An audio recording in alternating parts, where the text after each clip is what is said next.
Order, order. Welcome to the Treasury Select Committee on Tuesday, the 1st of April 2025. Today we are starting our investigation into or examination of the spring statement made by the Chancellor to the House of Commons last week. And this morning we're delighted to have the Office for Budget Responsibility in front of us. Delighted to welcome Richard Hughes, the Chair of the Office for Budget Responsibility, who's joined by Professor David Miles, who's a member of the Budget Responsibility Committee, and Tom Josephs, also a member of the Budget Responsibility Committee. So we're keen to hear from the OBR, which of course produced its forecast last week, which is why the spring statement took place. And just for those who may be following, the OBR is required to produce two forecasts a year. One is usually around the budget, one is always around the budget, and then the other is at a moment of their choice. Before we go into the spring statement, though, I've noticed, Mr. Hughes, that you are approaching the end of your first 5-year term, or that you were appointed for 5 years. And 6 months from this week, that runs out of the 3rd of October this year. Are you planning to seek a second term as chair of the OBR? I've written to the Chancellor to the effect that I'd be interested in serving a second and final term earlier this year, so yes. Okay, and have you had anything back? Not as yet, but I appreciate the Chancellor's got a lot on her plate at the moment. It's had a busy week, okay. And we were actually up in the Darlington campus for the Treasury when we had saw a report from Bloomberg listing in detail elements of the OBR's forecast. It felt that was a leak, and there's been a leak inquiry by the Treasury. Did you see that as a leak? Did that leak was it a leak of your forecast in detail? So I read the Bloomberg story at the time. I think to me, I don't know whether it was a leak of our forecast or whether it was just well-informed speculation. Certainly, at the time, gilt yields were very high. We're very transparent about the mechanics of our forecast, so it wouldn't have taken much for a well-informed journalist to have come to the conclusion that much of the headroom was already spoken for by the rise in gilt yields and interest rates. But I should say, the OBR takes the security of its forecasts very seriously. It's very important for us that our preliminary forecasts are only received by the government. It's also very important to us that our final forecasts are first received by Parliament as a command paper. The OBR has never leaked in its 15-year history, and when this particular incident happened, I made proportionate inquiries and satisfied myself that the OBR was not the source of this information. And then on the morning of the spring statement last week, there was also information that looked from the outside that it had come from your forecast. Do you believe that was a leak of your forecast? Again, I don't know. I'm satisfied that it was not the OBR that was the source of the story. Okay. Have you had any conversations with the Treasury about this matter? I have, and I know the Treasury has initiated its own leak inquiry, which I think is ongoing.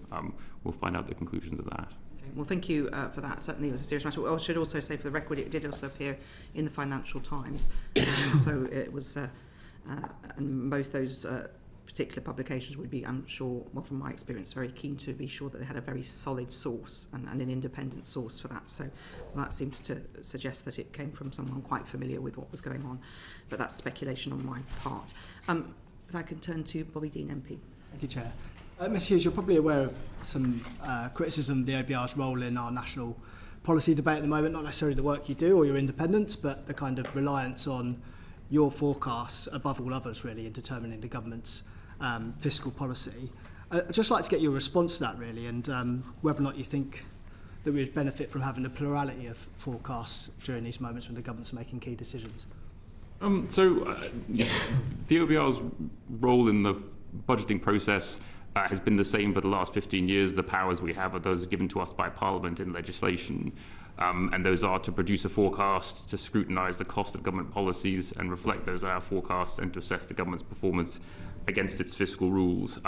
It's for chancellors to set the rules that they set for themselves. It's for chancellors to decide what policies they want to pursue relative to those rules, how much headroom they want to set aside against those rules, whether they want to change those rules. So those are all decisions made by chancellors. I think one of the things which has attracted more attention to our forecast in recent years has been the fact that in recent years, chancellors have left themselves very little headroom against their fiscal rules, and that's just meant that small changes in our forecast can make the difference between meeting or missing those fiscal rules and require chancellors to make policy responses, as you saw in this event. And so I think that creates quite a lot of the result is that government policy tends to be quite responsive to what are in the grand scheme of things, very small changes in the fiscal outlook. There are £1.5 trillion worth of government spending and revenue out there.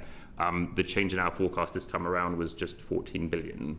So that is 1% of the total sum of tax and spending that government does in a given year. And so with that kind of slim margin, it's sort of inevitable that small forecast changes, if you've got that little set aside, may warrant policy reaction.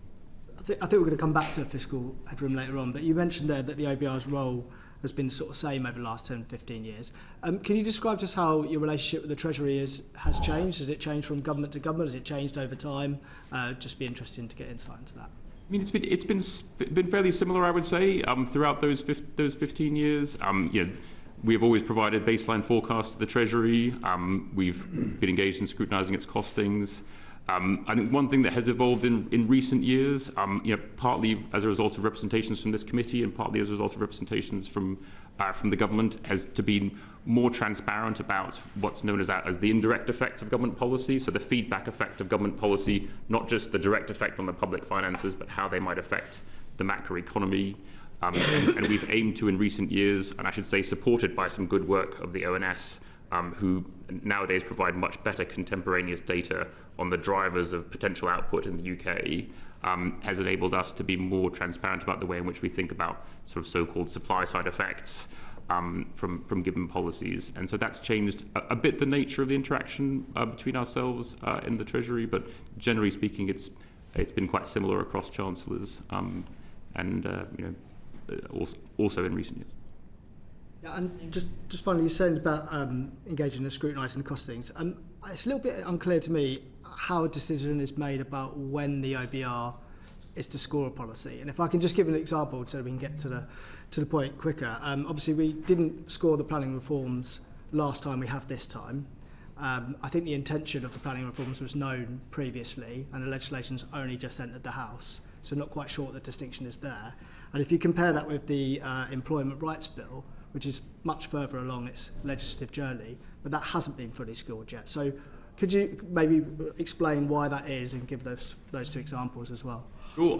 I should say Tom is in charge of many of the costings we do on the fiscal side. But as a general principle, one of the things that we need to see before we can score a policy is the detail of it, because we are trying to understand in concrete terms how much the policy is going to cost, how it might interact with the economy, and that does require the government to specify in quite a bit of detail what the policy is. In the case of planning reform, that had been evolving over the course of last year. There was a consultation. Those details were then finalised in December when the revised National Planning Policy Framework came out, and that gave us basically sufficient clarity about how the planning reforms are going to operate to score them. It also enabled us, importantly, to talk to outside stakeholders and experts, because we are not housing market experts. Well, David is quite a good housing market expert, but it's important to us to be able to talk to house builders, academics who look at the housing market, and there's a big advantage in having the policy clearly specified so that you can talk to them about it, rather than it being something confidential to government. Where details provided to us confidentially, then we do try and look at it and assess it. In the case of this particular forecast, there were parts of the welfare reform package that we were able to score, but other parts that were not sufficiently well specified for us to score in our forecast, in particular around employment support. With the employment rights legislation, there are a lot of details that are yet to be specified. The bill has been amended. I think there are over 100 amendments presented in Parliament, which we understand the government is in the process of going through and considering. And so we took the judgment at this stage that bill was too fluid for us, and the details were too up in the air for us to reflect in our forecast. But we will do that when we have a clearer idea of the specific measures being taken on the employment rights bill. Just final point of clarification, you said that you take the view. Is it your decision about when to score a policy? There's no sort of veto power from the government to say, no, hold this one back, we want that to be scored next time, not this time. They don't have that power. It's up to you when you're ready to score it. So we decide when a policy is of sufficient clarity for us to score it. I mean, all the government could do would be to keep things vague, which we have observed in the past as a strategy to get around these things sometimes. But no, it's for us to decide when a policy gets scored. Thank you. So Glenn. Could I just ask a follow-up on that specific point on previous government, childcare policy was quite significant. I seem to recall there was quite an intense iterative process between the Treasury and the OBR with respect to the scoring of that. So it would be fair to say that Treasury would obviously in some circumstances be keen to push you into that. Can you describe the nature of that conversation and whether there's room for iteration in the preparation of your forecast? So it depends on the timetable that we're following.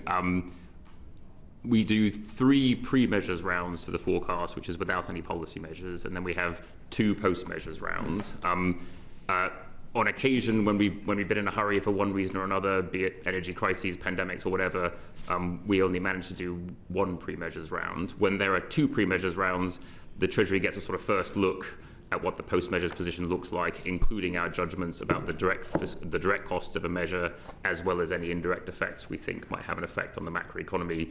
That gives them an opportunity to kind of revisit some of those policies and change them, and sometimes they do. I mean, either because they don't like the look of the fiscal bottom line, or they don't like the look of the sort of economic effects, be it on employment, be it on investment, other kinds of areas.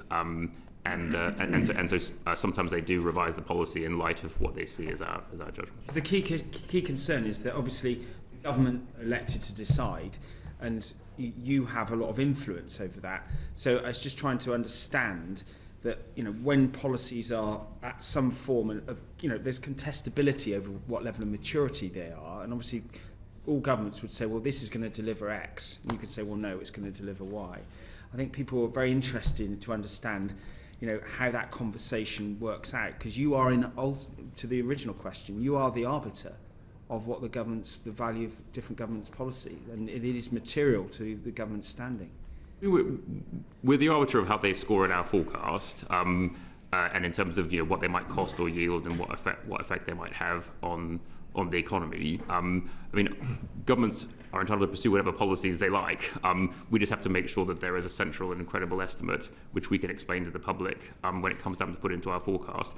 After our forecasts are completed, sometimes alongside them, in the EFO, sometimes in supplementary releases, we always try to be as transparent as we possibly can about how we've arrived at any judgments. We frequently publish articles about, including on the childcare policy, about how we arrived at particular costings or treatments in our economic forecast. So, we aim to explain our reasoning. When we get feedback from the rest of the world to say that they think we got it wrong, we listen to that and sometimes revise our judgments in future recostings of the measures or views that we take on other measures. Thank you very much, Mr. Hughes. Dr. Juvin-Sandon. Thank you very much, Chair. Professor Miles, I want to ask about crowding out. How do you calculate the level of crowding out of public investment? It depends a bit on what the state of the economy is. So if there's a lot of slack in the economy and unemployment is very high and there are firms who are keen to do business but just can't get work, the level of crowding out will be pretty small. That's not a good description of where the UK economy is right now, because measured unemployment at least is a pretty low level. I mean, there's a big issue about whether measured unemployment at about 4% really is a good guide as to how much slack there is in the labour market. But I think whichever way you look at it, the idea that there's a lot of slack in the UK economy at the moment doesn't quite stack up with the evidence. So in a situation like that, if there's a big increase in demand for one element of production in the UK, it probably, to a significant extent, squeezes out some activity somewhere else. Now, that could be consumer spending, it could be net exports, or it could be other elements of investment. And I think it depends a bit on what the nature of the public investment is. So to give you an example, we think there's going to be a substantial increase in not public spending on building houses, but in building houses. There's a question about the supply capacity of the construction sector.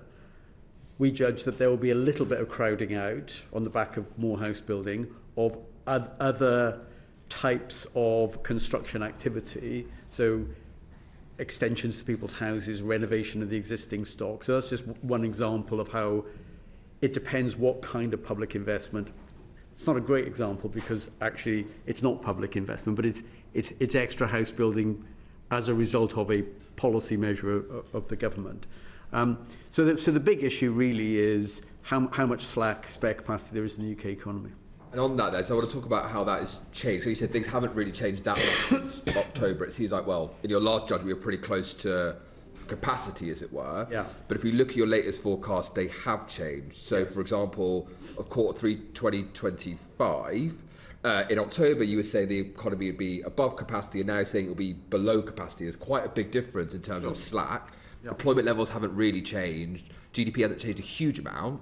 So how have we gone from above capacity to below capacity in the last 6 months?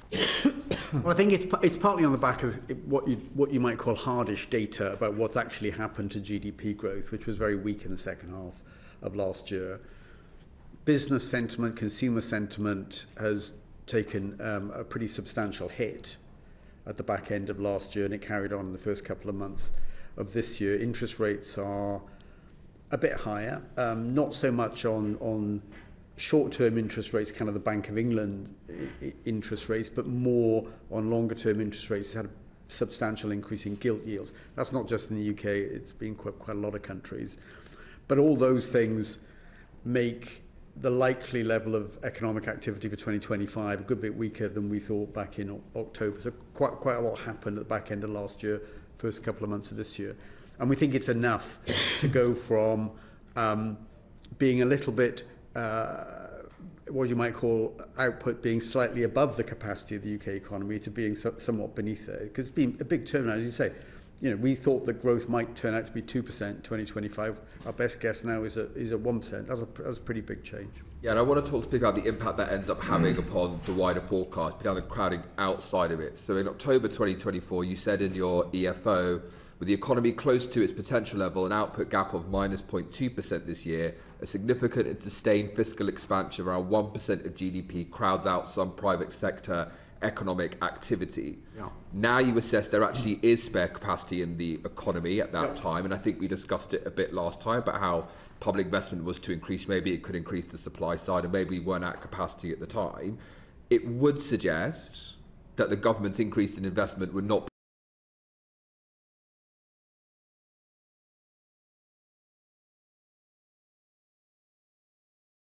private assessment, or rather your forecast of the impact of public investment on the level of output in the next 5 years?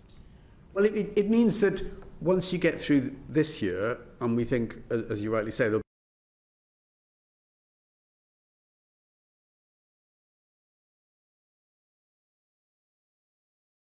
2027, 28 and into 2029, precisely because there's a bit more spare capacity in the economy by the end of this year. So it shows up in our forecast.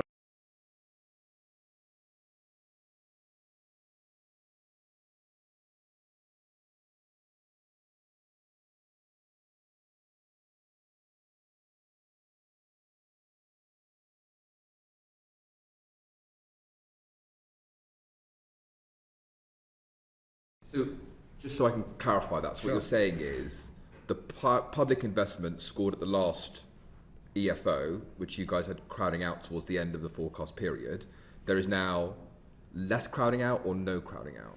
Well, there's just more room generally for a combination of consumer spending, private sector investment and net exports, because there's been quite a slowdown at the back end of last year and it rolls through much of this year.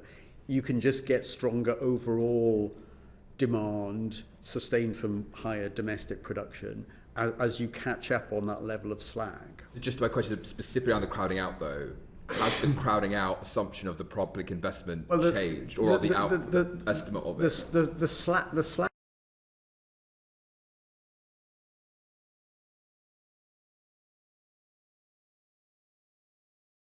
of demand to be met from domestic production. So it isn't all concentrated in, now all the extra using up of spare capacity is all going to be investment. We spread it across all the components of demand. So it's consumption, investment, net exports. But as an implication, there is a bit less crowding out because there's a bit more slack in the economy. And on that, so just want to take us on the planning reforms. So you also talk about how planning reforms specifically will increase the level of trend productivity, i.e. slack or capacity in the economy later on by 0.2 percentage points. Yeah. Specifically, I want to quote from page 27 of the EFO. The increase is driven by potential planning reform. This is the increase in trend output, which we expect to construction sector productivity and housing services due to higher housing stock. So if I understand that correctly, you're saying the planning reforms increase the potential capacity of the economy because there's more construction. If the government was to invest, or rather invest on your view in October, into social housing from the public purse, what impact would that have had on output in years 4 and 5? I.e., on your forecast, would they have been crowded out? Well, one of the reasons why we have a sort of slow build-up in extra house building as a result of the planning measures, and it's not faster than what we built into the central forecast, is because there likely are some capacity constraints in the residential construction sector which hold back, to some extent, the ramp up in house building, and it gets a bit bigger beyond the end of our forecast horizon after 2029. So we would have probably had an even bigger assessed impact over the next 5 years of the planning reforms, were it not for there being some pretty obvious, certainly short-term, supply constraints in the construction sector. So if you'd added on top of what's already in our central forecast a lot more extra house building for social housing, I think it would have had some impact, but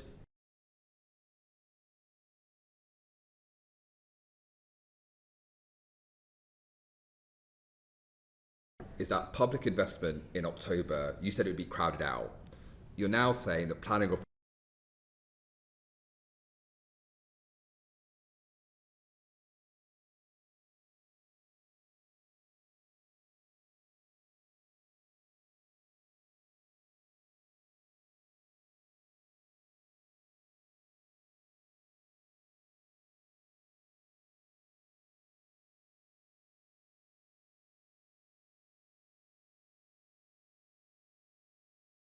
to allow house building on land that would almost certainly not have got planning permission in the past.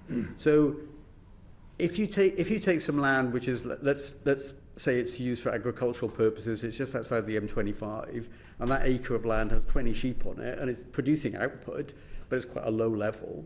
If you then build houses on it, the value of what you construct and then is used for many decades to come is substantially higher. So that's ultimately the source of the product.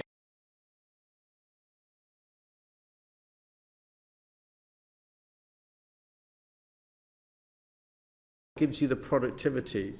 finally, boost. there are over, I think, over 1 million houses at the moment with planning permission unbuilt. You're saying that the increase in planning reforms leads to a higher potential output because it leads to more construction. If I'm understanding you correctly, if I was to build those 1 million houses, that doesn't increase potential output, according to your view at the moment. But if I was to grant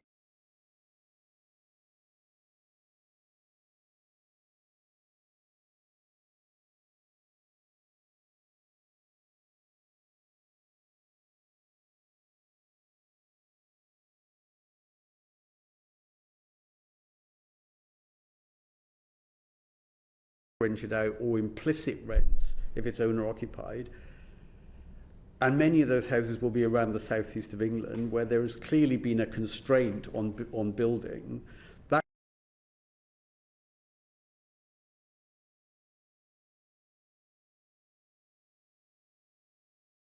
I think you'd have got the productivity improvements. I'm not sure we're quite. I mean, yeah, I think that's very clear. Thank you, Professor Miles. Lola McAvoy MP. Thank you, Chair. Good morning. So we all watched your webinar, and you outlined the 3 risks facing the country and the economy as productivity, interest rates and global trade. So we're just going to dig a bit deeper into your productivity analysis. In the EFO, in chart 1.1, we've got the trend in productivity level graph, and obviously I think it's accepted that productivity is flatlined since the economic crash in 2007-8. And I suppose I wanted to understand the analysis that you said in the EFO, that your central forecast, we expect the level of trend productivity will remain permanently below our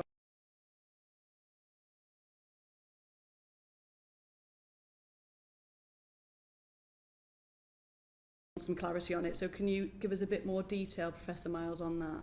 Yeah. Well, one of the big things that happened between the October forecast and the more recent forecast of last week was that there were some pretty big revisions to data, and in particular, the Office for National Statistics, now its current estimate of the level of employment in the UK is something like 500,000 higher than we thought. There was a slight increase, but a much smaller increase proportionately in their estimate of the level of GDP in the last couple of years. So the impact of that was that measured productivity, output relative to how many people are working and how many hours are worked, actually fell a lot. So it was about 1.3, 1.4% lower on the latest data for the back end of last year than had seemed to be the case back in October. Now, there's a lot of uncertainty about that, and there are issues with the labour market data at the moment. But given the increase in the population and the increase in the scale of net immigration in the last couple of years, it wasn't a great surprise that the ONS now think there were a lot more people employed in the last year or so. And that has then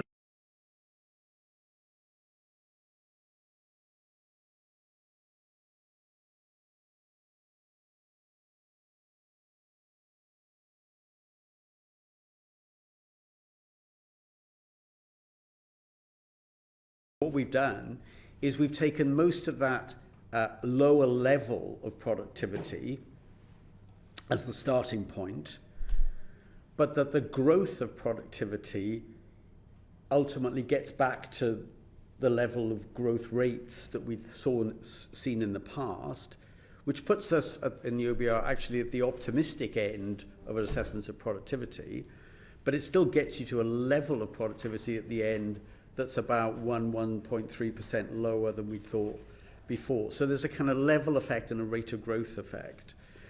So you could look at that in two different ways. You could say, oh, the OBR has become much more pessimistic on the level of productivity, although actually reading some of the commentary in newspapers and from other economic forecasters, they still describe the OBR as at the very pessimistic end about productivity because they're looking at the rates of growth but starting from a lower level. Slightly mixed picture on what we've done on productivity. I should say also it is both, unfortunately for the accuracy of our forecast, it is both a particularly important assumption as regards the level of GDP, standards of living and the fiscal position, what the growth of productivity is. It's also extremely difficult to work out what it might be in the future, but it's hard enough to work out where we start from. And I think the reason it's difficult to forecast is it's not rocket science in a way. It's just that over the medium term, over a sort of 5 and 10 year horizon, what happens to productivity is very sensitive to new technological developments. And you can't predict what they were, because if you could predict what they were, you'd already know what's coming down the road. And I think that's one of the reasons why in our analysis, we're very keen to stress different potential scenarios for productivity growth, and it makes a real big difference to the fiscal outlook. Thank you. So obviously we've said that population growth, 500,000 higher, and that's bringing down our productivity level because GDP divided by the workforce is the productivity level. Right. Yeah. So what are these people doing, and why have they not been working at the same level that would have brought the productivity level up? So if they'd come into is it all 500,000 in immigration, or what's your analysis of who? It's just 500,000 more people working, the ONS think, than they had thought before. Now that upgrade to their assessment of the level of employment is all about the last couple of years. And the one thing we know about the last couple of years is there was an unusually high level of net immigration into the UK. The majority of those people coming into the country would have been working. So you can't sort of infer directly that the extra 500,000 people are all recent immigrants. But anyway, there they are. There are people who appear now to have been working and working for some time, who the ONS didn't think were working before, and they haven't increased their GDP estimate for where we have been in the last couple of years. So just arithmetically, you just get a lower level of productivity. So are they guessing that it's the immigration figures that have changed, or like how secure are you in the data? Because it feels to me like we've got all of this analysis on what people are doing, and then on the ground in our constituents, in our constituencies, we know that people are working really hard, working around the clock. So I'm just a bit concerned about suddenly saying it's a mass swathe of immigration that's come in and that they're not working as in a productive level when I don't really understand how you can get to that conclusion. Ms. Miles. Well, I mean, I suppose the ONS wouldn't describe it as a guess. I mean, but in a sense, it's something about which there's a very... We might get on to... well, they might describe it as a guess. We might get on to the ONS in a minute. But obviously, it's well known that they've had real trouble in assessing what the state of the labour market is. And the Labour Force Survey, which used to have very high rates of response to the surveys, has dropped off in COVID. And we've examined that. So we're continuing to watch that. Who knows?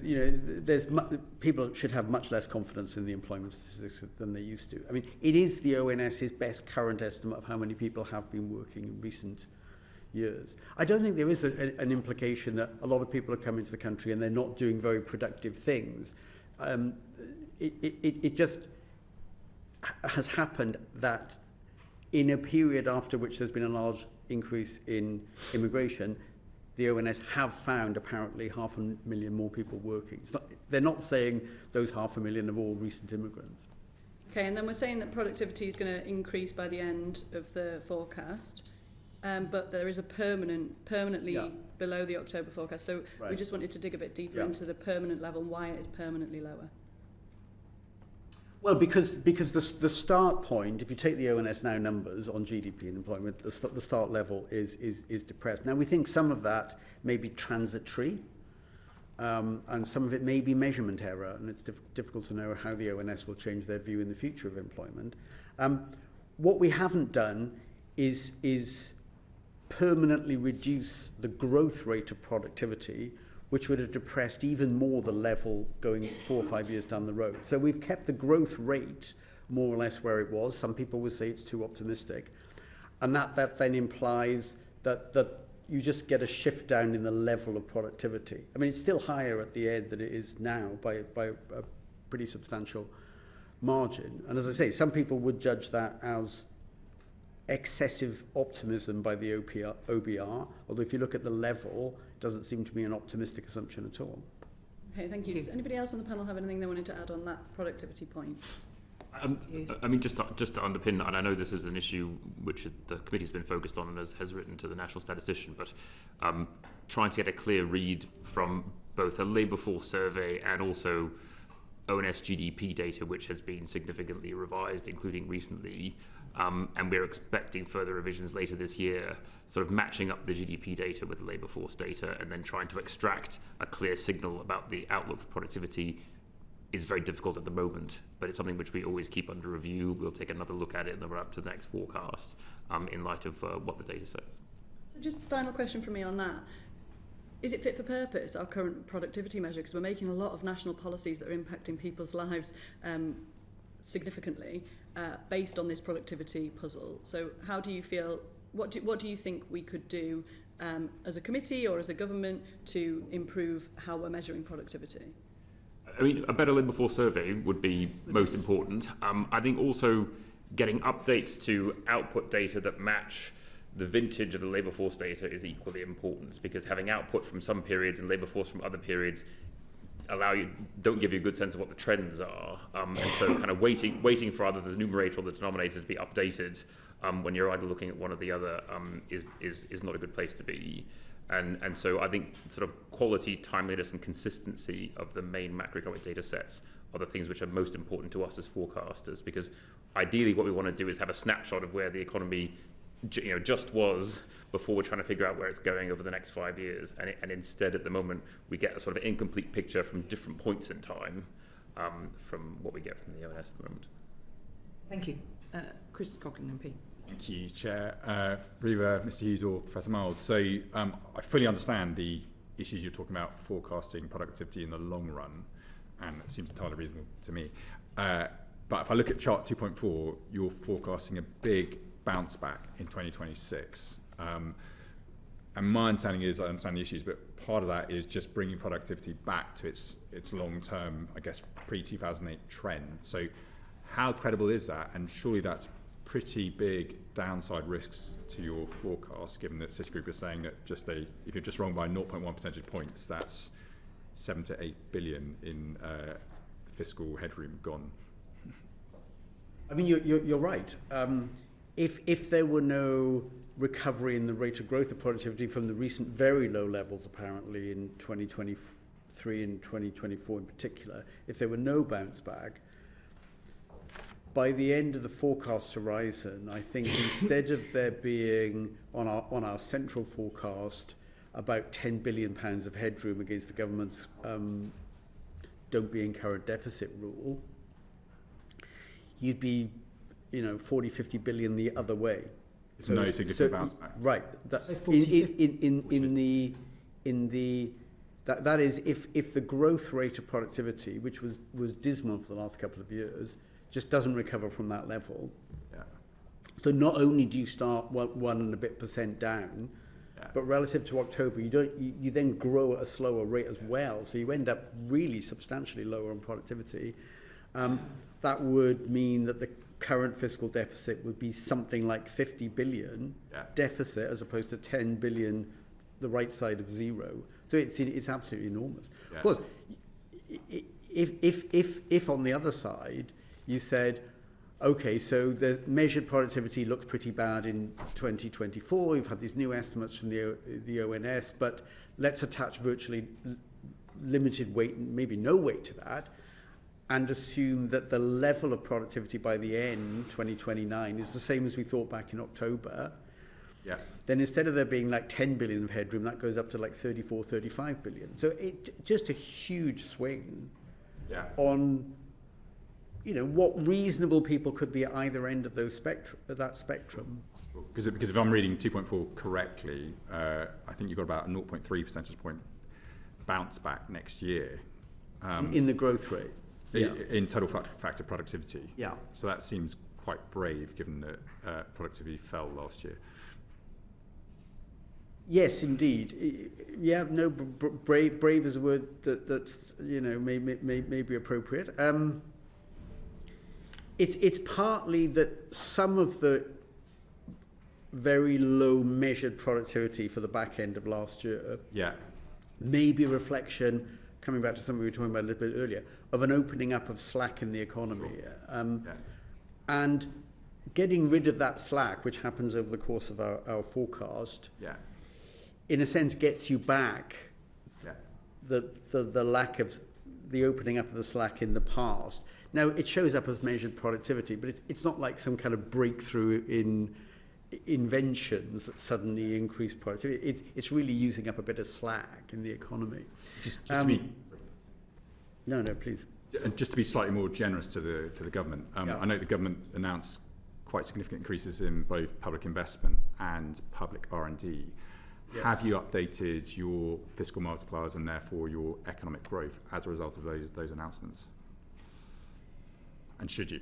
Well, just coming back to the early question, the fact that we now think there's a bit of slack in the economy, and we didn't think that back in October, just means that we assume that the stance of monetary policy means that we get back to what you might call balanced position of neither excess demand or excess supply. And that allows all elements of spending, consumer spending, investment spending, net exports, to be a bit higher than they otherwise would be. So we kind of spread out the extra output across the main components of demand. That's how the model works. Thank you. Thank you, Mr. Coghlan. You and Yang, please. Thank you, Chair. Professor Miles, you've just now said that people should have much less confidence in the employment stats than they used to. And when we last spoke to the committee last November, I believe it was, you also mentioned that you were not very confident about the labour force survey data. By contrast, when we saw the ONS as a committee, and the national statistician said to us that he was very confident about the data on inactivity. So I was wondering if you can square that circle for us. Well, I think it's been difficult for the ONS because the survey, which they've relied on for many years, has self-evidently become less reliable because the number of people who are answering the survey has fallen very substantially. And that then raises a question about whether you're getting what you might call a sort of sample selection bias, that there are certain sorts of people who just say, look, I can't spend 45 minutes filling in this survey. So it's not just that you've got fewer people, it may be that they become, in a way that's difficult to predict, a biased sample. And that's why I think the faith one can have in the statistics, which of course is never perfect for any statistics. They've got a difficult job, the ONS. But the level of uncertainty seems to me to be pretty clearly higher than it was in the past. I mean, certainly pre-COVID. And does the fact that the ONS is very confident make you more confident, or are you still not very confident as you were last November in their data? Well, I think that they're trying to do something very difficult with a tool which isn't working as well as it did in the past, and they're, working hard on trying to devise new types of evidence and new forms of survey. And it may be that the reliability of the statistics will get back to something more usual in the longer run of history, but it's going to take a little while. But it leaves one in a difficult situation right now, particularly on these judgments about how much slack is there in the economy, what is the level of productivity, how many people are actually working. And how long in months or years do you think it might take before you are confident, or at least fairly confident? I mean, I think it's difficult for us to judge. I mean, OBR, is a user rather than a creator of the statistics, so it's a question for the ONS, really. Mm-hmm. And I think my fellow committee colleagues are also quite keen to know whether you think other countries have done a better job of recovering after the pandemic in capturing labour force data, and if there are any other countries that we should be learning from in the UK. I mean, my guess is, and I'm not an expert on quite how labour market statistics are collected in a large range of countries, but I think generally reliance on surveys is one of the main methods. It seems to be that the fall off in the survey response rate may be unusually large in the UK. I was wondering, Mr. Hughes, if you have any other responses to those questions. I think, just to say, we are in regular touch with the ONS on the labour force survey and kind of wider macro statistics. They do have a plan to move to this thing called the transformed labour force survey, which moves the data collection online, and which they are sort of piloting at the moment. And I know they want to move to, I think in about... We've looked into this quite a bit. I think in about 18 months. That may provide the long-term solution. In the meantime, what we tend to do is rely on a sort of panoply of data to try and understand what's going on in the economy. We also look to fiscal data to give us kind of real-time reads on things like inactivity. If people are showing up on inactive benefits, that gives you a sort of independent check on what the labour force statistics are telling you. RTI data tells you what's happening to things like employment, salaries. Real-time information. Real-time information that you get from HMRC. So we try and also take a read from fiscal data.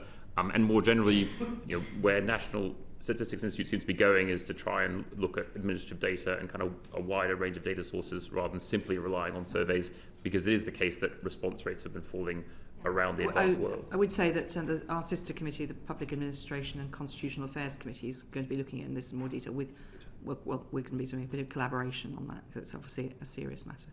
I'd like to ask a specific question about one part of the inactivity data, which is how confident you are, Mr. Hughes, that there has been a rise in inactivity linked to ill health.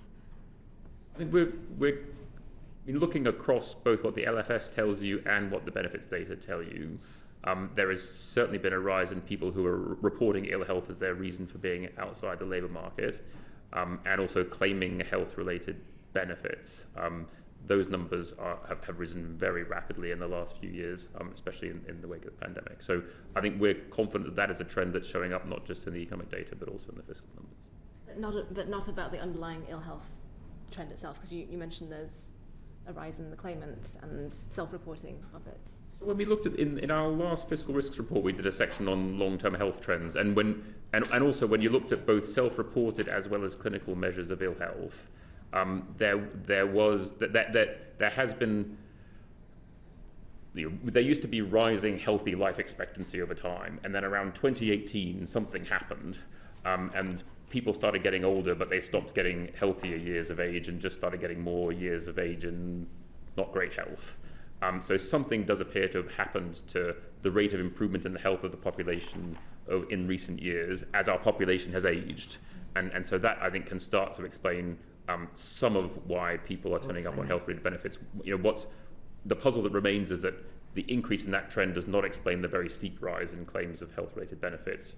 That growth has much outpaced what you see either in self-reported ill health or in more clinical measures. Thank you very much. Well, and now, I'm going to go to Dame Harriet Baldwin, please. Thank you very much, Chair, and I'm going to go to Mr. Joseph, so give him a chance to speak, because I'm very struck by the fact that you were last in front of this committee 5 months ago. And since you came in front of the committee, there have been some quite big changes in terms of the economic and fiscal outlook. So the headline number that got a lot of traction last week was that growth has halved. But also there are things like inflation. You were expecting it to be 2.6%. Now you're expecting it to be 3.2%. Unemployment, you were expecting it to be 4.1%. Now you're expecting it to be 4.5%. Borrowing over the forecast period has gone up by £47.5 billion. Interest rates are higher. The debt interest bill has gone up by £30 billion.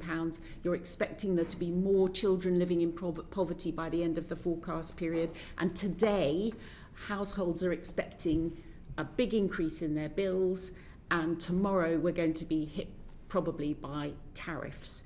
And so I just wondered, in terms of the difference between those two forecasts, what are the biggest things that you got wrong in that 5-month period? Was it that business confidence and consumer confidence took a bigger hit as a result of the budget, Mr. Josephs?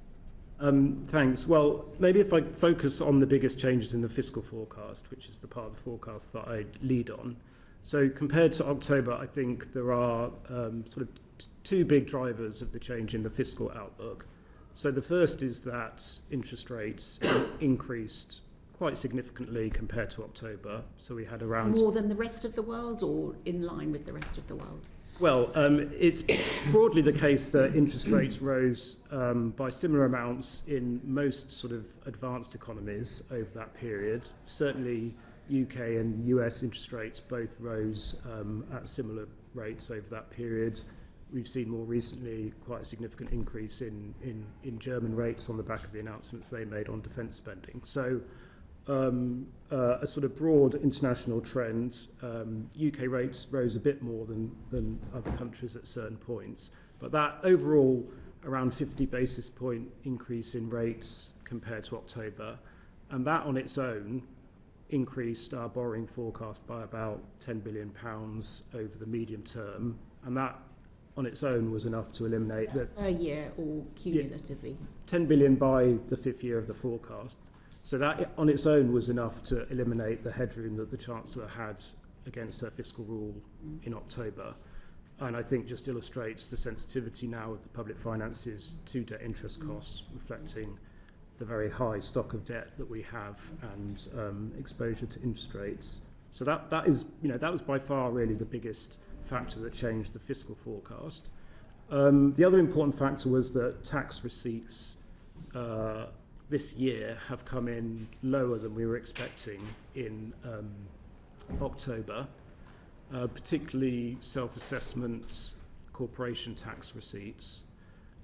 Some of that actually relates to, because those taxes are paid with a lag, some of that actually relates to activity in the previous year, 23-24.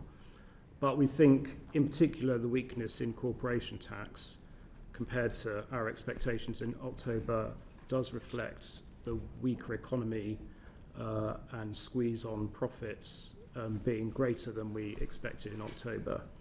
And that weakness is essentially means that the sort of starting point for the receipts forecast is lower, and therefore reduces tax receipts across the forecast as well. There's a bit of an offset in the medium term because nominal earnings have been a bit higher than we thought, and that therefore increases the forecast of PAYE receipts over the medium term. I ask the same question then perhaps to Mr. Hughes. Did business and consumer confidence take a bigger hit after the October budget than you had put into your forecasts? It didn't behave the way we expected in October, in that it fell over the second half of last year. Some of that happened. Some of that was contemporaneous with us putting together the forecast, but came in too late for us to recognise it. I think there were a mix of factors that contributed to it, some of which were global, including just the uncertainty about what the new Trump administration was going to do to things like tariffs. And you've seen falls in business confidence around advanced economies, not just in the UK. I think that there has also been, over the winter, rises in energy prices again. It was a colder winter in Europe. That has a big impact on inflation and inflation expectations. So the pickup in inflation, I think, has also put a dent in consumer confidence, and kept the savings rate higher than we would otherwise have expected, which just affects how much consumption there is in our forecast. So the momentum that we thought was going to carry on from 2024 into 2025 stalled over the second half of last year, which I think was also consistent with what looked like softening of both business and consumer sentiment. And we're already hearing speculation about tax increases in the next budget, because people can see through some of these bad revisions in terms of the forecasts, and they recognise that it's going to be hard for the Chancellor to do more on the spending side. They recognise that unless growth actually does materialise, there will be difficult choices when it comes to the budget. So are you seeing business and consumer confidence still continuing to react to that threat of tax rises later in the year? Or can you rule out the risk of any tax rises? All of those are matters for the Chancellor rather than for us. We will forecast whatever the Chancellor decides to do in the autumn. It's certainly the case that when we put this forecast together, it was at a point where our uncertainty about the outlook was very high, partly for domestic and partly for international reasons. I mean, part of it comes down to just trying to interpret quite what the mix of output and employment data from the second half of last year and recent months tells you about the future. It was very difficult because of all the issues we've discussed. It's also partly because the international environment is very volatile and uncertain, very volatile interest rates. We will find out tomorrow what US tariff policy is and what that might imply for UK firms, and our ability to trade with other countries affected by US tariffs. So there is an extraordinary degree of uncertainty about both the domestic and international outlook. And then on top of that, as Tom pointed out, the sort of single biggest moving part in this forecast was interest rates. Yeah. And interest rates have gone up and down by 100 basis points over a 6-month period. And when you've got a 100% debt to GDP ratio, we are just more exposed to interest rates than we were before, aren't we? We are, yeah. Very much so. So for all three of those reasons, the domestic outlook, interest rates and trade, we really emphasise the importance of looking not just at our central forecast, but at all of the scenarios around that as an indicator of where we might end up by the autumn. Thank you very much, Dame Harriet. Bobby Dean. Thank you. I'm just going to skip backwards slightly to the productivity conversation. There's just one bit that I'd like clarity on, which is about public sector output. We had some interesting comments from Andrew Bailey when he was in the committee last month, when he was talking about how productivity since 2019 could be 8 to 9% lower and as high as 17 to 18% lower in health sector alone. But he also reflected on how difficult it is to actually measure this, and that Britain might actually be a bit of an outlier in the way that we measure this. So obviously that could be hugely consequential to our overall productivity figures. I mean, do you have any views on that, about how reliable our public sector productivity statistics are? So we are better at measuring. So we do attempt to measure public sector productivity in a way that other countries don't, in the sense that they just value public sector output at cost rather than at the level of activity going on in different public services, whereas we make an attempt to ask the question how many patients were seen in a given day, month or year. So in that sense, I think we do try and directly measure public sector productivity rather than infer it by how much it costs to produce. And I think one of the hypotheses that we and I think the bank and others are interrogating is kind of what explains this very large slowdown, measured slowdown in productivity you saw over the second half of last year, and can that be explained by changes in the mix, the sectoral mix of output? If public sector productivity is lower than private sector productivity, and you've seen strong employment growth in the public sector, does that explain it? It's a hypothesis which we're all sort of interrogating. I don't think anyone can draw any firm conclusions about it at the moment. Clearly, improving the productivity of the public sector would be important to improving the quality of services that people receive from the health and education sectors and elsewhere.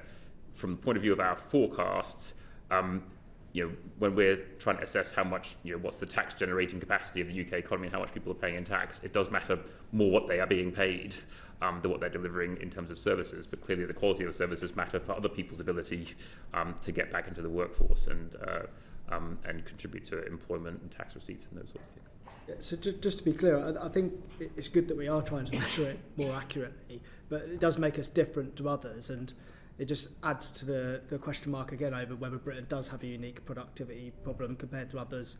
Is this real, or is this measurement? Do you have any sense of that? When we looked at it, what you found over the course of the second half of last year, which again I think leaves you with more questions than answers, is that the slowdown in productivity was pretty broad-based across sectors, both public and private.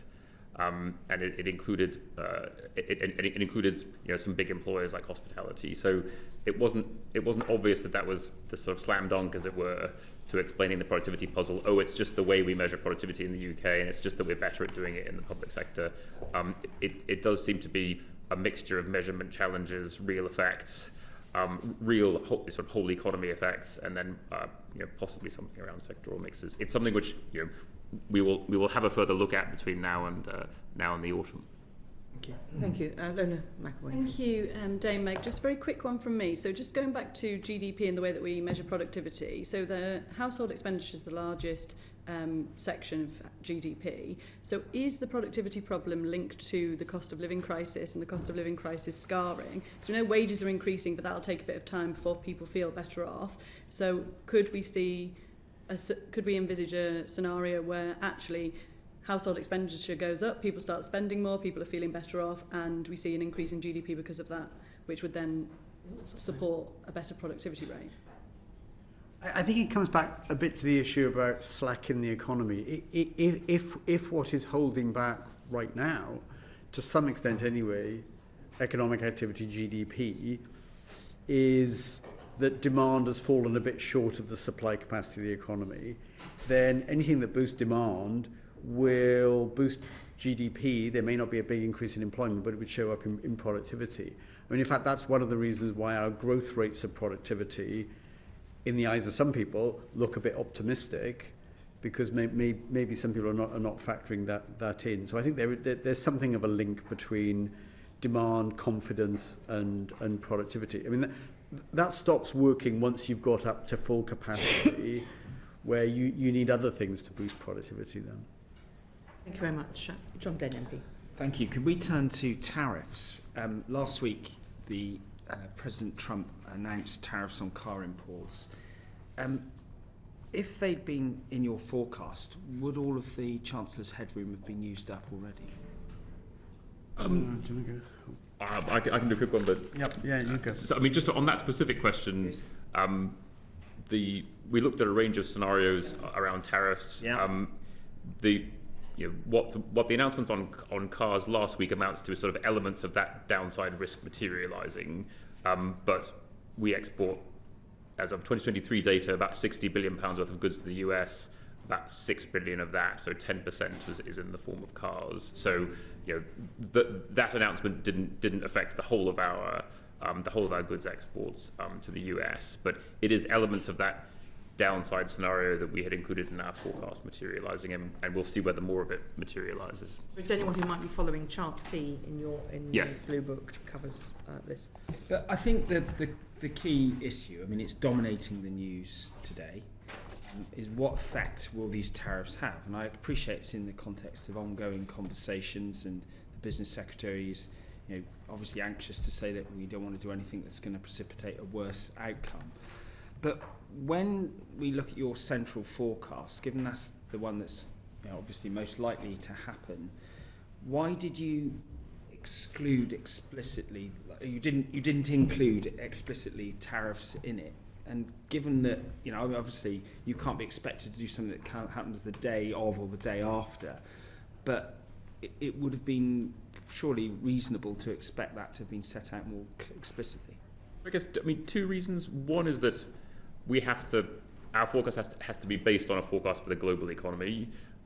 We've got 50 odd people in in the OBR, we can't maintain a full sort of global economic model the way the likes of the IMF and the OECD can. So we, like the Bank of England and other forecasters, rely on the IMF's World Economic Outlook as our global economy forecast on which we base things like UK exports and imports. That doesn't incorporate the recent changes. So the last one from that was in January, and they did not take account of US tariffs.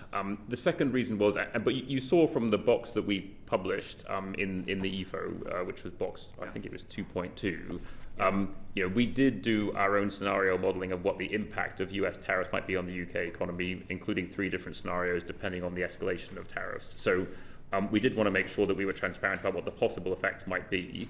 The other reason to not take account of US tariff policy is it was changing every day, depending on what phone call the president had with one or another head of state.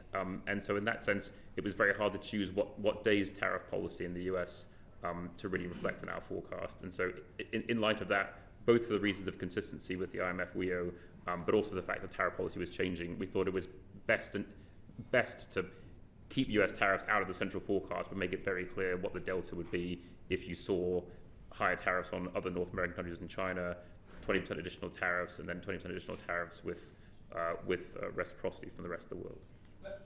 I mean, I recognise it's a very fair depiction of the uncertainties, but nonetheless, obviously, you are the sort of arbiters, as we discussed earlier, of what government policy is, which has also got to evolve in real time. I think we're going to see some economists this afternoon who have incorporated tariffs into their forecasts. And indeed, obviously, private sector organisations have been informed that Vanguard, for example, have put them into their forecasts. Do you think we'd be wrong to conclude that we should expect to have more from the OBR on this sort of critical element of how the economy is going to perform in the coming months, to have more forward-leaning expectations around the impact of tariffs?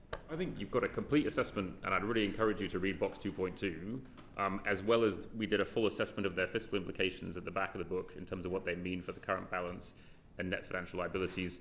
We're the first official UK economic forecaster to do this work. We've done it with 50 people. And so I think more people to I'm very happy with the people that I've got. We do our best to satisfy this always committee's... says that. But do you need more to be at the cutting edge? We do our very best to satisfy this committee's very high expectations of us. We also compared ourselves with trade modelers around the country who've made similar official estimates. And so far, we're the only ones, official forecasters who've done it. Okay. So if I perhaps turn to your colleague, Professor Miles, I mean, I think the theme that we're finding is that there is a grave amount of uncertainty in world trade policy, and obviously the countermeasures that respective countries that are most impacted take is also difficult to compute. Is it fair to say that we should view all economists' assessments of future trade policy and the economic consequences with some considerable trepidation at the moment? Well, I think one can be fairly confident that it's not good news for anybody, frankly. So that's a very weak statement, and it's blindingly obvious. Actually, even there, it's not quite so obvious, because let's suppose there's a very limited tariff war. So it's China, Mexico, Canada, the countries that are already, it's pretty clear what Trump is going to do. And that's it. And the UK stays out of it, and so does most of the rest of the world. It wouldn't be unreasonable to think that could be, if anything, very, very mildly positive for the UK, because there's a bit of trade that will get diverted to the UK, and some of the exports from China, for example, that would have gone to the US, they'll be looking for a home for them in the rest of the world, and stuff will be available in the UK a bit cheaper than otherwise would have been. So there is one not central scenario at all, which is very, very mildly potentially positive for the UK. All the other ones, which involve the UK facing tariffs, are negative, and they're negative to very different extents. And if tariffs at 20-25% were put on the UK and maintained for 5 years, our assessment of what that does is that it will knock out all the headroom that the government currently has. So had we made that a central forecast, and had the government not changed policy at all, knowing that we were going to take that as our central forecast, then the headroom would have pretty much all gone. Of course, that would have been, in some ways, a very extreme assumption, because not only would that be as bad as people might expect in the very near term, but it would have been maintained for 5 years, which is beyond the next presidential election in the US. So I think that's at the pessimistic end of the. Carry on. Sorry. Could still be there if recent reports. Apparently so. Apparently so. Do you help the committee and help those watching to understand what assessment you make beyond the tariff policy of the Trump administration in terms of broader economic policy, how that's reflected in your assessment of the impact on the UK economy, and how does the UK economy respond to the sort of other elements of Trump's trade and economic policy? Well, I think it shows up a bit already in surveys and confidence, particularly the ones that have come out in the last couple of months after the new administration's there in the US, and it becomes, I think, a bit clear to everybody that the tariff stuff looks like to some extent it's going to happen. And they have affected our assessment of the near-term trajectory of the economy, and we've talked about the downgrade to 1% growth this year rather than 2%. And that was quite heavily influenced by particularly the business confidence surveys that have come out just in the last month or so, which have been very, very weak. Beyond that, I think it's very hard to come up with an assessment of what the impacts of government policy in the US might be, for the reasons Richard was saying. It's very hard to work out what they might be, and they change, not just by the week, but by the day. Yeah. Can I just ask you as a last question? You mentioned the business confidence surveys then, and my colleague Dame Harriet Baldwin mentioned it too. Given some of them were too proximate to the autumn assessments you made, given the experience you've seen over the last 12 months, will you be factoring those into your assessments going towards the budget with greater interest in those surveys, given that they proved to be materially consequential to the actual outcomes of this spring assessment? I think it's fair to say that we always look at the surveys, which tend to tell you something about where businesses are right now and what they might do in the next 6-12 months, about hiring, about investment intentions, and that. So I think we were mindful of those in the lead up to the October budget. I mean, they just moved a lot subsequent to that. Now, in a sense, I think you're spoilt for choice in terms of interpretation of that, because there are a lot of things that happen, most of them which are pretty negative. Interest rates, energy prices, a growing realization that the US administration might go ahead with stuff that people had thought before, well, that's just noise, they're not actually going to do that. So what I would say is that we pay a lot of attention to them for the near-term outlook, but a lot of those surveys really are about asking companies and consumers as well, how do you feel right now, what are you going to do in the next 6 to 12 months, rather than, where do you think you will be 3, 4, 5 years down the road. They are material to the growth forecast that you're predicting for the next year. And yes, for the near term, absolutely. Yeah. Thank you very much. Well, certainly going to be an interesting forecast in the autumn, with depending what exactly happens tomorrow. Bobby Dean, MP. Thank you. Ms Hughes, I'd like to go back to the fiscal headroom question. I think the thing that struck everybody was the restoration to precisely the same figure that we had before. So it doesn't really look like the natural output of policy reforms that have been scored. It feels like that figure was targeted. Is that the case? Did the Treasury ask the OBR for a balancing figure and then they went away and found their way towards it? No. I mean, you'll need to ask the Treasury quite what they were trying to achieve, but our forecasting models are very transparent. The Treasury understand how they work. The policy measures which they used in the end have quite a direct effect on the level of headroom in the final year. So in that sense, The Treasury, we aim to be transparent, predictable, boring, and understandable. We're not in the business of trying to surprise anybody, be it the Treasury, be it markets, be it yourselves. And so we are very transparent about the mechanics of our forecasting and how they work, how they respond to changing different fiscal levers on the tax and spending side. So the Treasury do understand how our forecast will respond to changes in the post-measures picture, and you'll have to ask them why they decided to get the outcome which they got. Yeah, I'm sure we will ask them. I mean, in effect, though, if we're striving towards a similar figure, does that not de facto change what the fiscal rules are? Are we not actually just seeking for a 9 billion surplus? Would you expect to see the same happen again in the autumn, or? Again, it's a question for the Chancellor. One thing I would just stress is that number is extremely small. Yes, 1%. It is 1% of total revenue and spending. It's in 5 years' time. It's akin to asking somebody who is on sort of average earnings to forecast how much they're going to be paid and how much they're going to spend in 5 years' time to the nearest £200. An awful lot can change in 5 years' time about your employment prospects, about your lifestyle choices, about the pressures on your household budget.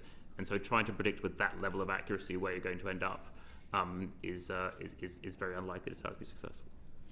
And so I guess on that, do you feel like this is a useful thing for everybody to be focusing on, this measure within 1% of overall spending? Do you think there should be more flexibility in that? Obviously, you could gain flexibility by having greater headroom, as you remarked earlier. There used to be much greater headroom traditionally in these forecasts. But you could also do that with change of rules. Do you think that would take some of the heat out of the public conversation around this if there was more kind of flexibility around this?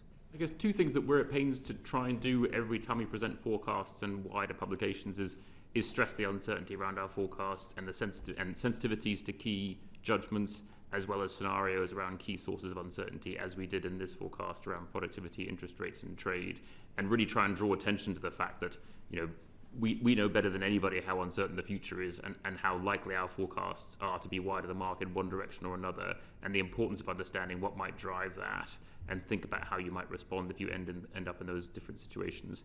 I think the second thing which we try and really stress is that in addition to doing medium-term forecasts, we also do longer-term fiscal projections, which in many ways tell you some more important things about the outlook for the public finances, which is, in the face of an aging society, with all the pressures on the public finances that generates, public policy and public debates about public policy need to also respond to those longer term trends, not just where the economy might be headed in a given 5 year period, which can depend an awful lot on what are essentially transient factors, be it the level of interest rates, the cyclical position of the economy, what a particular US administration is doing. Thank you very much indeed. John Grady. Yeah, thank you very much, Dame Meg. Just continuing the discussion on headroom, Mr. Hughes, in your presentation on March this year, you said, the Spring Statement breaks a historical pattern of asymmetric policy responses to forecast changes in which windfalls were generally spent, but shortfalls were not fully made up. So against that background, do you support the Chancellor's approach of confronting the reduction in headroom immediately in this way? We don't endorse any policy decision by the Chancellor, but I think the point I was making was that, from the point of view of forecasting the public finances, in a world where shocks are inevitable, how policy responds to those shocks matters for the accuracy of your forecast and the likelihood of actually a government meeting its fiscal rules, which is the thing which we ultimately have to assess. And if governments have an asymmetric response to shocks and they spend upsides but they don't adjust for downsides, then you will end up in a different place from where you are forecasting. And so from the point of view of, we get lots of criticism for our forecasts turning out to be wrong. Well, one of the reasons why they turn out to be wrong is asymmetric responses to shocks. Governments spend windfalls, but they don't adjust for, we don't have a good word in English for the opposite of a windfall, but when for downsides. And so for that reason, one thing that provides you with can help secure the trajectory of a given forecast and reduce the risks around a given set of fiscal rules is if the policy reaction to a deterioration of the forecast is as symmetric as the policy reaction to an improvement against the forecast. And I suspect, were you looking at your own finances, you would try and adopt a symmetric approach to such shocks and windfalls, wouldn't you? Well, Properly advised. I'm trying to think back about whether I have. Probably not as much as I should, I suspect. Turning now to chart 7.2 of your report, what we see there is headroom averages 30%, but after Mr. Sunak's last budget, March 2022, it's now around 10 billion, 30 billion, 10 billion. So there's been over the last 3 or 4 years much lower headroom. It's not a new turn of events. Presumably, if we were to expand it up to say 30 billion, that would involve a significant blend of tax rises and spending cuts. What would be the outcome of moving too quickly on that? I suppose those are all decisions for chancellors of the day, as well as where they set their fiscal rules. Remember that a headroom is an artifact of where fiscal policy is set relative to the rules that chancellors set for themselves, and chancellors can choose to have tighter or looser rules. How much headroom they then leave against them once the rules have been set is a decision that they then make. So what we've seen in recent years is chancellors setting, to be honest, increasingly loose fiscal rules relative to the past. And setting aside against relatively loose fiscal rules, relatively little fiscal headroom. Maybe it's a question for Professor Miles. If we carried out significant spending cuts and tax rises to get us back to the 30 billion, what would that do to growth in the short run? I think it would depend on what the plan was to get back to a much higher number. So the number at the moment is a number in 5 years' time. Yeah. So a policy that sort of gradually had lower spending and some combination of that with higher taxes and mainly happened beyond, let's say, 2 years, and it was a 3, 4, 5 year program, would have a lot less of a negative impact than if you said, right, we're going to try and get to a current surplus, a current fiscal surplus by the end of this year. And that would be sort of pretty dramatic increases in taxes, cuts in spending. So the 5 year horizon, and it's 5 years at the moment, it's planned to become shorter, and it will become 3 years within a couple of years. Does mean that you could have quite a material impact on headroom without having to sort of slam the brakes on the car right now. And if you slam the brakes on, that will be damaging to growth. Yeah, slamming the brakes down generally is going to do a bit of damage somewhere. And then the other thing some people are saying is the government should just increase borrowing. What would be, Professor Miles, the risks of increasing borrowing and an associated change in the Chancellor's rules? Well, I think the risks are, and they're very difficult to judge because you have to sort of get in the mind of the people that might buy gilts, or rather actually trying to get in the mind of people who would decide not to buy gilts if they thought that the government was going a bit soft on fiscal rules by borrowing a lot more. I mean, the government's going to have to issue a lot of government bonds, gilts this year anyway. I mean, something like £300 billion. Historically an extremely high number, both absolutely and relative to GDP. And it probably has to do, substantial amounts of issuing new gilts next year as well. And that's before you factor in the Bank of England running down its stock of gilts that it's bought. So one way or another, the UK government is going to have to sell an awful lot of government debt over the next few years. And the risk, and of course, nobody who buys gilts has to buy gilts. People can decide, well, I don't feel quite so confident about the UK. I'll buy them at a price, but that price is not an interest rate of 4.5%, say, on gilts. It could be 5 or 5.5. And with the stock of debt as big as it is, that has a material impact on the fiscal position. So I think one can see why a government might be wary of, we'll just borrow some more because we've had a bit of bad news, and don't adjust on other margins.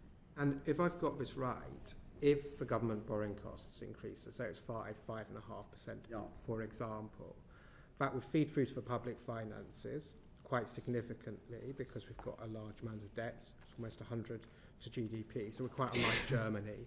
But also, because of the way people price private sector debt and equity, it would increase the cost of debt and equity for businesses developing houses or investing in wind farms, for example, which would feed through to consumers.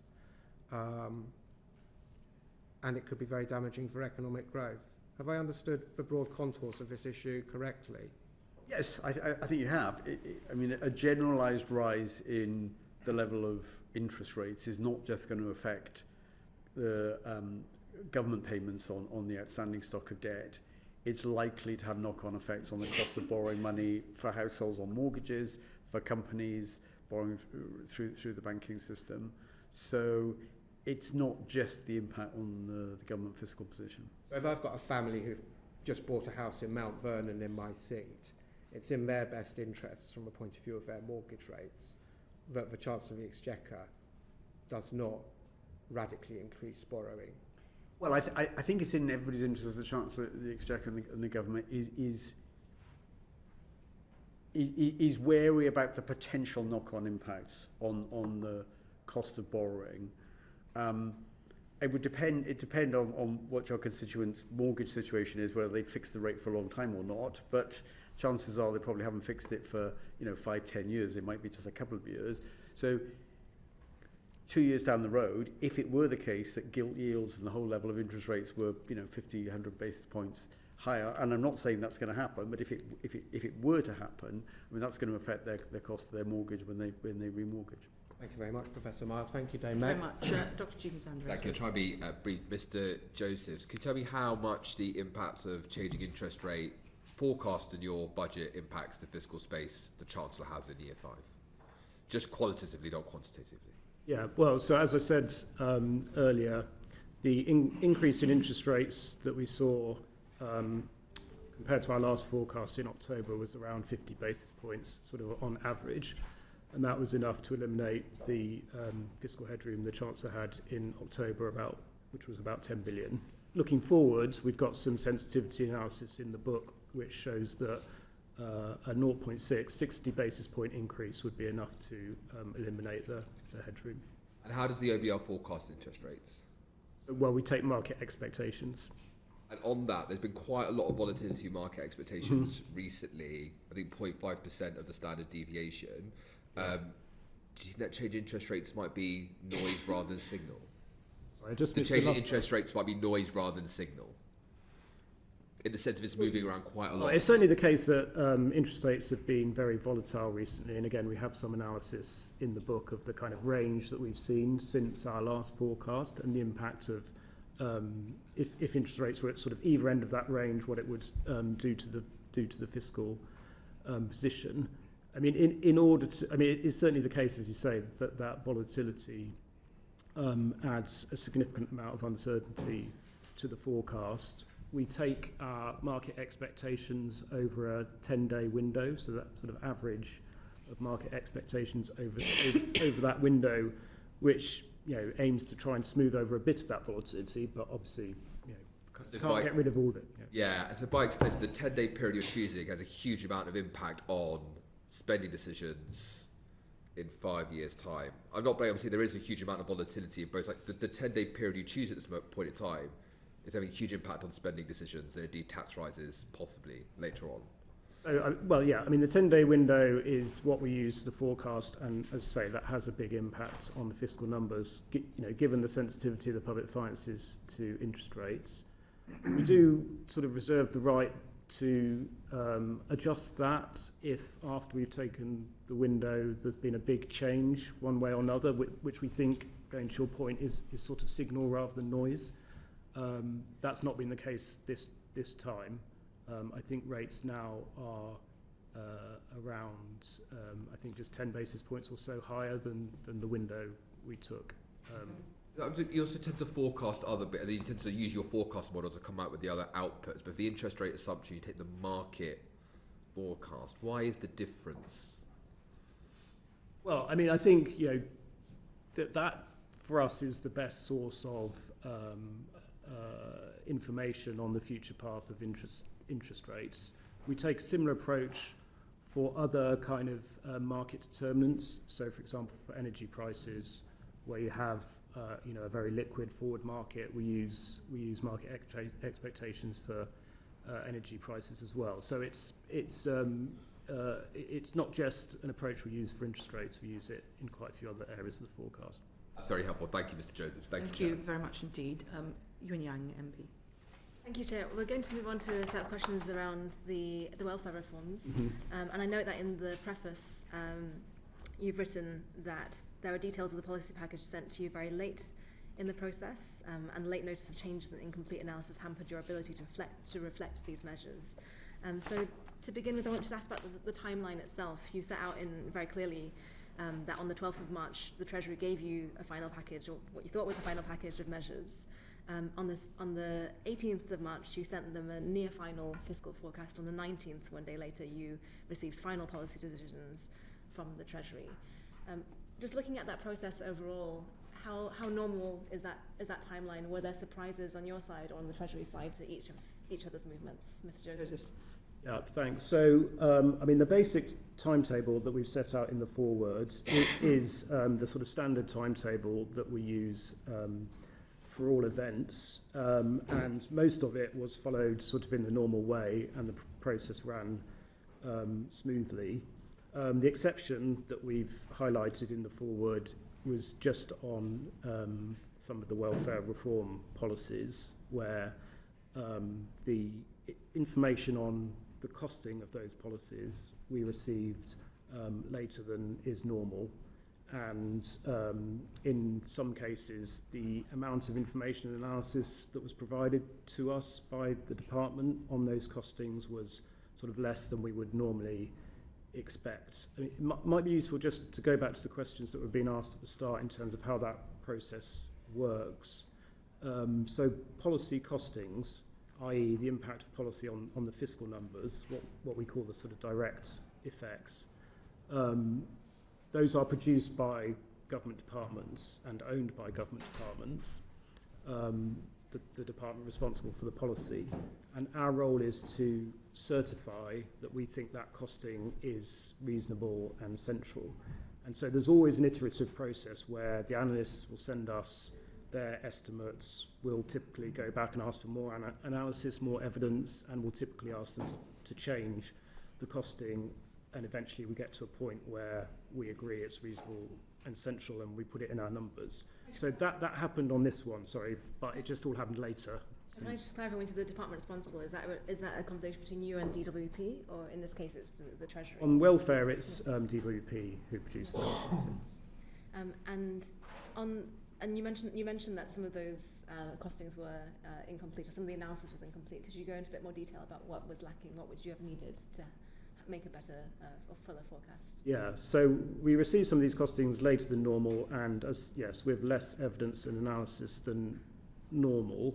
In particular, on some of the behavioural judgments that we need to make on these costings. So that relates to how those people affected might respond to the changes that are made, which is quite a complicated thing to model. So you're trying to anticipate, for example, if a benefit becomes less generous. So an example in this package is the government has made the universal credit health element less generous. That has a direct impact on the amount of the cost of the welfare bill, but you might also expect people to respond to that. So it becomes a less attractive benefit, less financially attractive benefit, and therefore some proportion of people will face an increased incentive to work rather than claim that benefit, for example. So that kind of analysis was not as complete as we would normally expect, and therefore we have we did do that assessment, but we've said that the costings are kind of even more uncertain than normal because we didn't have the usual amount of time and evidence that will allow us to do that. Does that mean that we'd expect an update to those forecasts in the next in the autumn outlook? So in our next forecast, we will do a fuller assessment of the costs of those policies. It's also the case that the Green Paper on welfare reform set out a very wide range of reforms, some of which we have included in the numbers in this forecast, but some of which we haven't, because the government did not set out final details in the Green Paper, which, I mean, and that's normal practice. Some of the policies they will be doing further consultation on.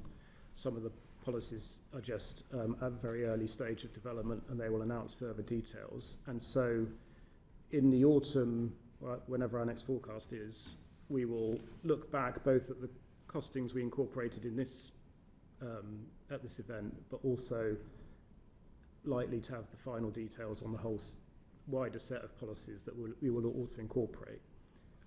So in the autumn, just to summarise, you're likely to...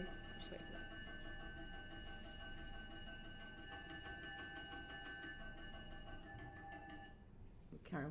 So in the autumn, you're planning to bring the forecasts related to the employment support package, which was not scored this time, and then also related to the behavioural changes and other parts of the welfare packages which didn't come in sufficient detail. Yeah. So is that the right? So I guess there's a couple of different elements of this. So there's the direct impact of these policies on the public finances. There's also the indirect effect, what we call the indirect effects on the wider economy, and in particular, in this case, the impact on employment and labour supply. And we did not make any assessment at this event of the impact of the welfare reforms on labour supply, because, again, we were not provided with enough evidence that enabled us to do that, and we didn't have time to do an assessment ourselves. So we will do that in the autumn. Again, as I said, also once the wider set of policies have been finalised, will allow us to do the sort of a full job on that. Do you plan to publish any analysis of welfare-related changes before the autumn? I note that in previous summers you've also published papers describing the overall trends. I don't think we've got any plans at the moment to do that. I mean, I think, as I say, some of the timing on this depends on the point at which the government finalises some of its policy decisions on the wider package. There are some pretty big reforms in the Green Paper that we did not include in any way in this event. So, for example, the government has said that it's going to scrap completely the work capability assessments, which is the criteria currently used to assess whether people get the universal credit health elements. We've not made any assessment of that at the current time, but that potentially could have some pretty big implications. It's also said it's going to do a full review of the personal independent payment assessment criteria. So I think, yeah, anything we do will essentially depend on the timing around when the government makes its final decisions on those policies. A final question: in the play of events from the 17th to the 19th of March, was there any surprise on either side? Were you surprised by being given more measures to score? Was the Treasury surprised by what you had given them? Was there a level of kind of... Could you explain kind of what was happening in those few days? But perhaps for Mr. Hughes. I mean, our forecasts are always full of surprises. We were forecasting in the middle of COVID. We were forecasting in the middle of Russia's invasion of Ukraine. Things always come up which are unexpected. In this case, as Tom was saying, we agree a set of deadlines for notification of measures, and so that we've got time to do our scrutiny properly.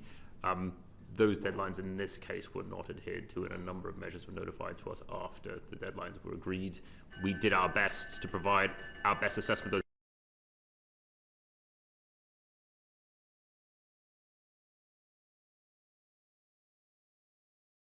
those. Said the Treasury knows how our forecasts work, and Mr. Josephs, you've lent very heavily on the word normally, and it's later than normal. I haven't quite added up how many times you said that. So why was it, do you think, that, given that the Treasury, the DWP, knew the deadlines, knew what was normal, that you got it all so late? I think that's a question for the Treasury. We received it when we received it. I mean, I should say they know how our macro forecasts work, but in the end, we have to make. I mean, the job that we do and the job that Tom does in particular is make a set of.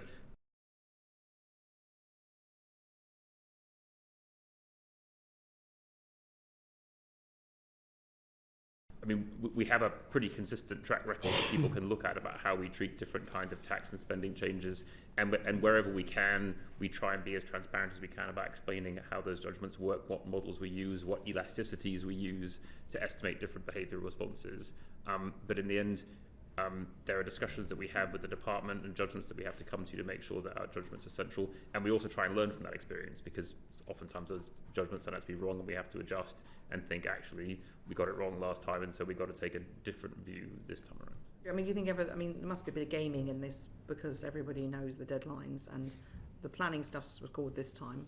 The welfare stuff will now be scored likely in the autumn, which gives potentially impacts headroom. I mean, do you think that any of that has happened in this case?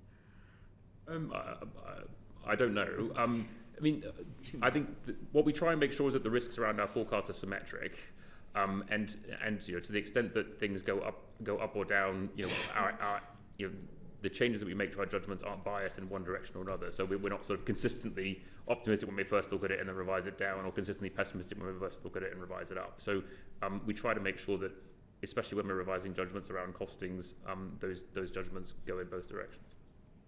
Can I just say something? But I mean, it's quite clear directionally whether the quantum is, there's a consensus on or not, is going one way or the other. Nobody's saying out there, even the government themselves, in terms of their impact assessment on the Employment Rights Bill, that it's going to be anything other than a cost of up to 5 billion. So, surely there must be a sense that you can make around the net effect of those that are sort of held back, that are going to be negative in future, and those that have been moved forward that are going to be positive, as in with the planning and infrastructure thing. In some cases, I would say with a package like this on welfare reform, there's a bunch of different reforms to benefits as well as reforms to support being provided, and a number of different incentives going in different directions. So I think you do have to look at those things in the round. In other areas, as David was saying on trade, putting in place more restrictions on global trade around the world is not going to be good for global output, and it's pretty reasonable to say the direction of that is going to be down, with the exception of a few kind of limiting cases. Thank you very much. Bobby Dean, MP. Yeah, just probing on this a little bit further. So your answers around the uncertainty of the indirect effects, particularly on the labour market, is similar to an answer the Chancellor gave me last week in the response to the Spring Statement. My question to her, and I guess my question to you, is whether it could also go in the other way, because the idea of the Chancellor's pitch is that this is going to end up with more people in work, so actually this is going to end up having an improvement to the country's finances overall. By the time you get to the autumn forecast, things should look better. But are there risks going in the other direction, impacts on public services or so on? So specifically on the welfare reform package, as I said, we have not made an assessment at this point of the impact on employment. And I think it is difficult to say at the moment what the overall impact would be, because there are different parts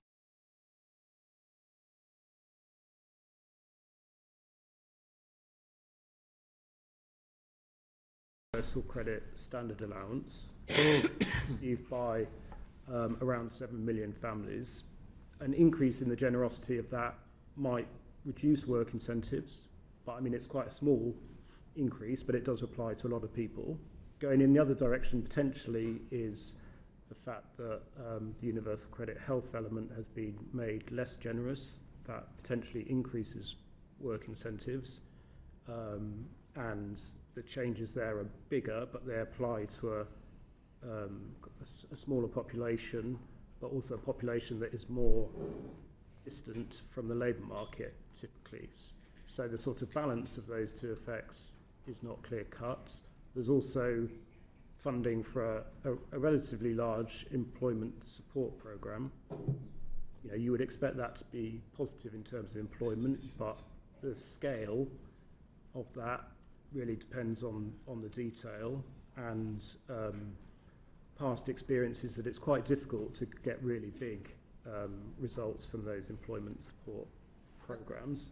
And then, as I said, there are also just a lot of other elements in the Green Paper where the government has not finalised the reforms yet, and so it's very difficult at this point to gauge what the employment impacts might be. So that's why at this point, we've not done an assessment, and I totally understand you haven't done the full assessment yet. I'm just trying to get a sense of the direction. You said there is pressure in both directions, but it feels to me that in the net it should end up being, I guess, positive for the public finances overall, but maybe not to a large extent. Or do you think there is a risk that this could end up declining the headroom by the time you look at this? When you say positive for the public finances, it's certainly the case that the package has generated, a quite significant saving in welfare costs.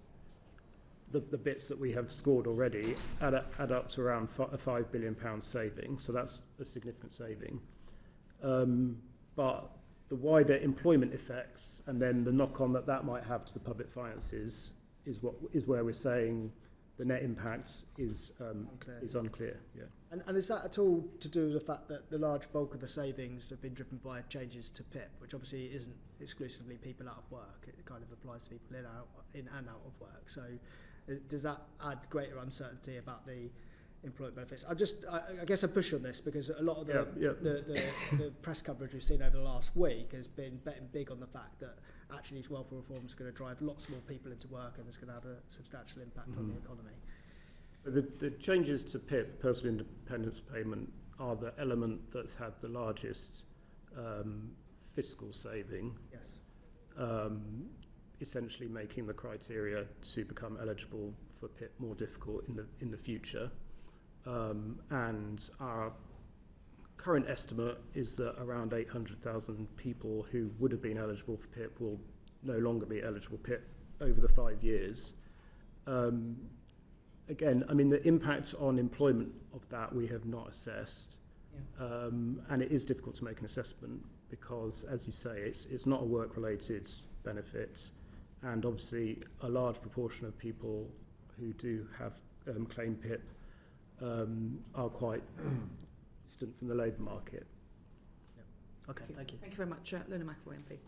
Thank you, Chair. I just wanted to come in on the 800,000 figure. So in your 2024 Welfare Trends report, which I actually thought was a fascinating read, read it a few times to get my head around it, it explained about people and the increases to claimants coming from often transitioning from legacy benefit systems, and how the numbers seemed to total a higher number when it was explained on a graph.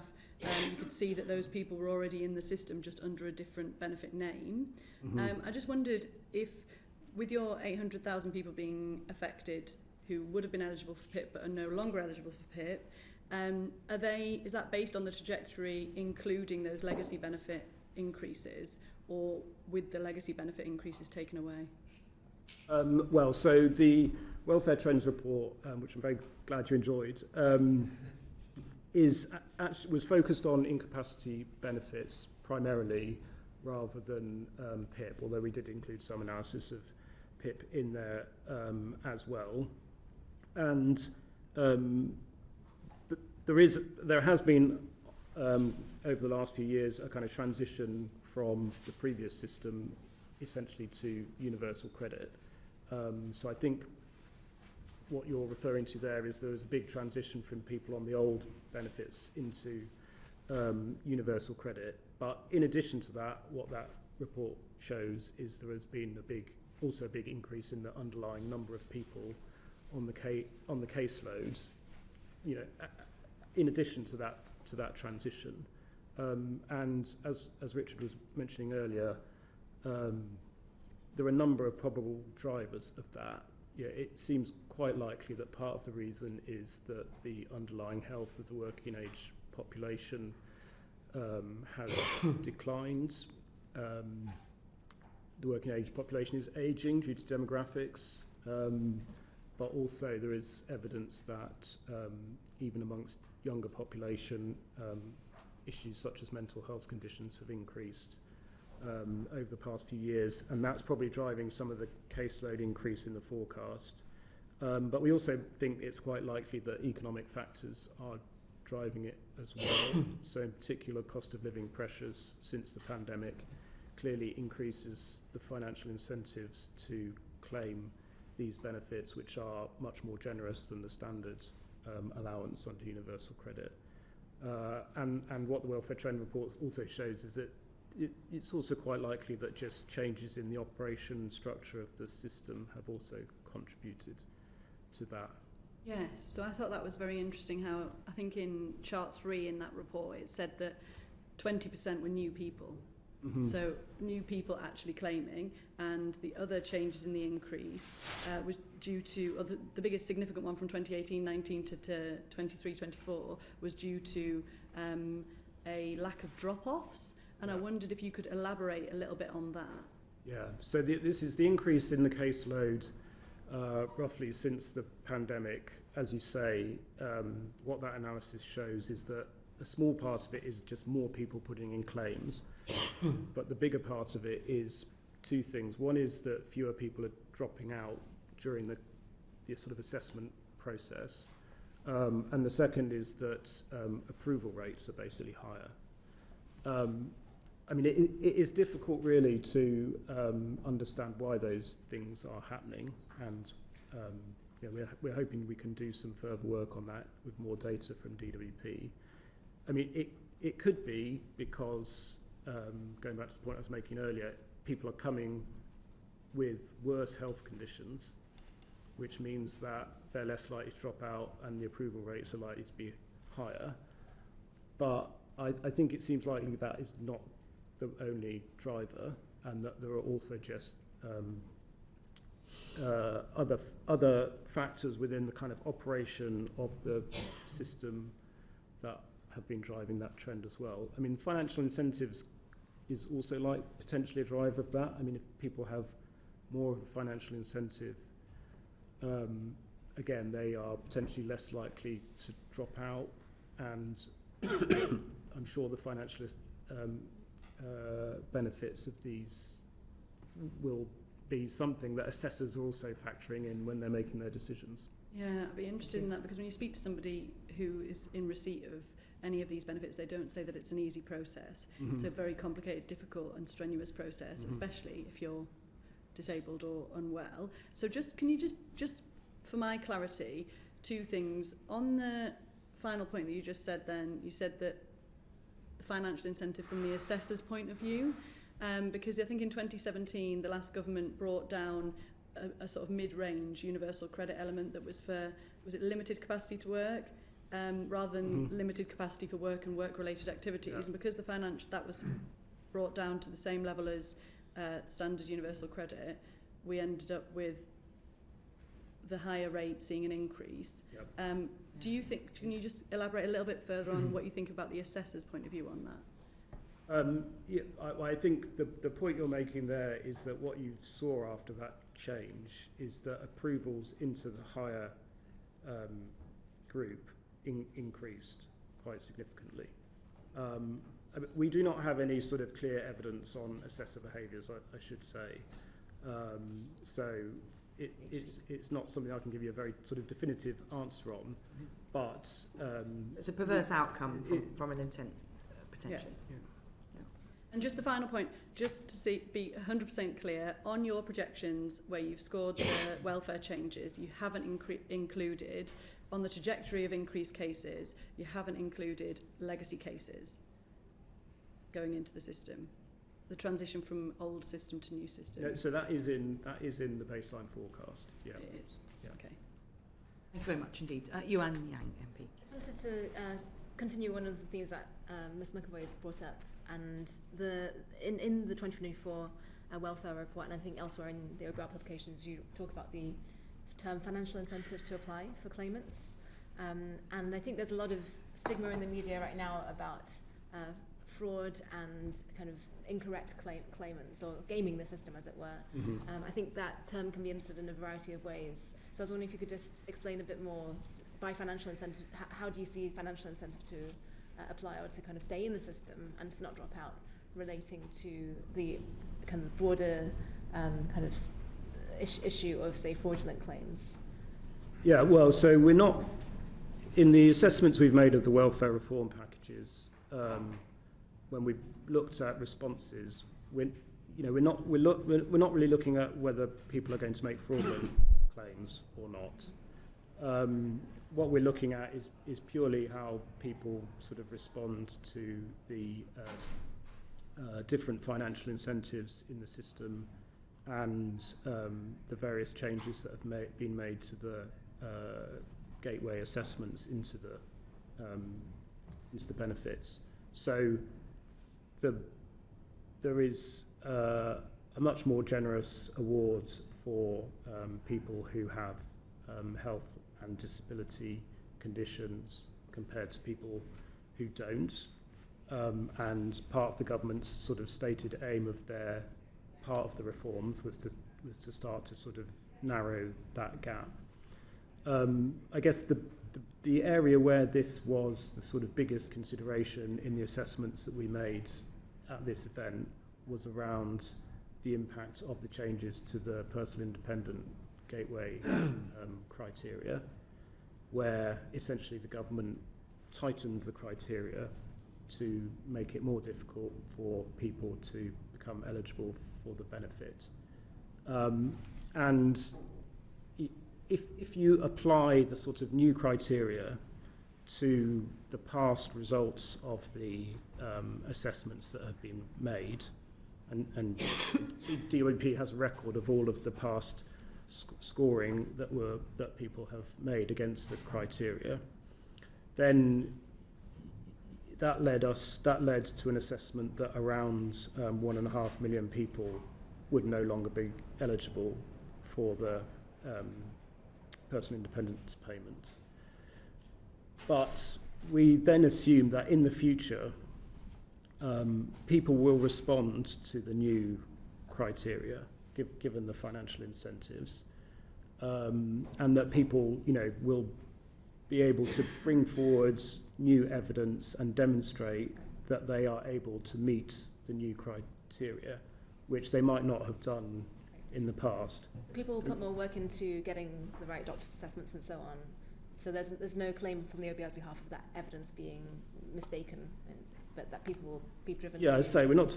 This is not about sort of fraud. It's about people's incentive to provide evidence and the assessments that they make of themselves and their conditions against the criteria, the sort of advice they might receive on that, and again also a bit about how assessors might respond, because the criteria are ones on which a judgment needs to be made. It's not a kind of clear-cut division. It leaves room for a lot of judgment, and that, as I say, is like we think will lead people to. So finally, is that there is also the implication, I think, in a lot of media discourse that the increase in PIP caseload is not matched by an underlying increase in disability, and therefore there is some gaming. I was wondering if you see that in the data that you've looked at. Richard spoke on this earlier. I think that there is evidence that there has been a deterioration in some areas of working age population health, particularly sort of starting around 2018 and then after the pandemic, and particular evidence of an increase in mental health conditions amongst, in particular, younger parts of the working age population. But it also does seem the case that that is not the only driver of the increases in caseload that we've seen since the pandemic. As I was saying earlier, it does look like there are also sort of economic factors that may have been driving that, and potentially issues around the operation of the system as well. Thank you very much indeed. Rachel Blake MP. Thank you very much, Chair. I want to come on to one of the other policy measures, which is around house building. Last time we were here, you said that you didn't have enough detail to do the scoring, and now we're seeing a material, additional and durable impact on transactions and potential outputs. I just wondered if you could, I think it will be Professor Miles, talk us through some of the methodology that got you to the point where this could be scored. Professor Miles. I mean, we looked at a range of evidence. One was to speak directly to house builders about how they saw it and what they were going to do. And certainly amongst the larger house builders, and they were the main ones we spoke to, not all of them, but the ones we did speak to, there was a pretty positive response as to what they would do, certainly in the longer term. They were keen to point out, which seemed very plausible, that there would be time lags between new rules and when they actually started building more houses. So that was perhaps our single biggest source of information.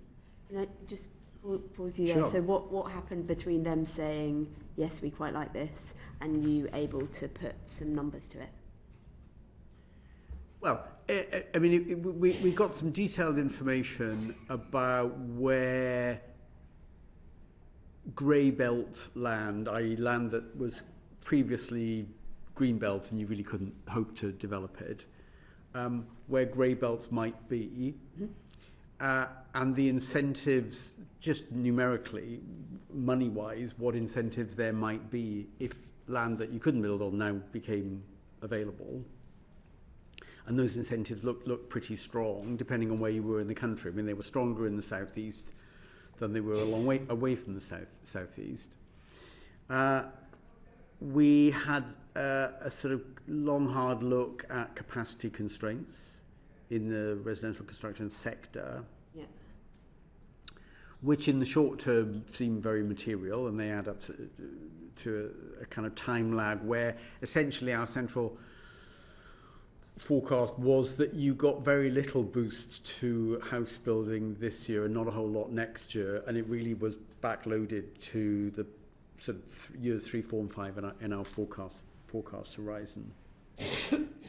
But it seemed pretty clear that whichever way you looked at it, if as was very likely to be a side effect of the new planning rules, there was land, particularly in the southeast, that you just hadn't been able to have a hope of building on before, that now there was a realistic prospect of doing it. Given the difference in the value of land, if it was, let's say it's agricultural land, relative to what it would be if you developed it as housing, I mean, in principle, there's a very big incentive now. And, I think we've probably all heard for several years house builders saying, we're held back by this aspect of the planning system or that aspect of the planning system. The quantification of how big and how quickly it comes through is something about which it's difficult to be very precise. And our numbers are that by the end of the forecast horizon, which is 5 years down the road, something like 70,000 on our central estimate more houses will be built than otherwise would have been built. Do you anticipate scoring the planning and infrastructure bill? I think it depends what detail we get on it. I mean, the residential stuff was much more developed, and it was very clear what some of the rules were. We're not in the same place on the infrastructure stuff.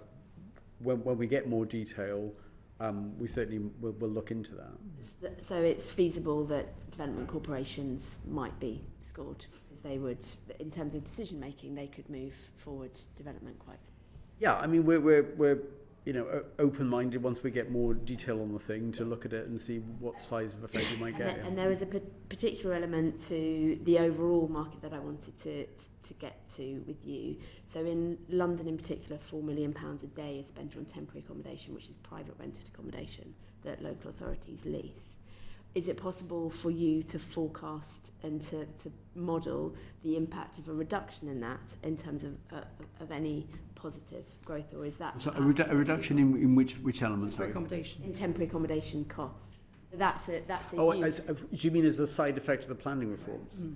I take it it's not... Yes, in the sense that we have an estimate of how much lower house prices, and therefore rents, are likely to be as a result of building the houses. Yes, it is. Now, because although it's quite a big impact on the number of new houses built, the impact on things like rents and house prices depends on how much you move the stock of housing.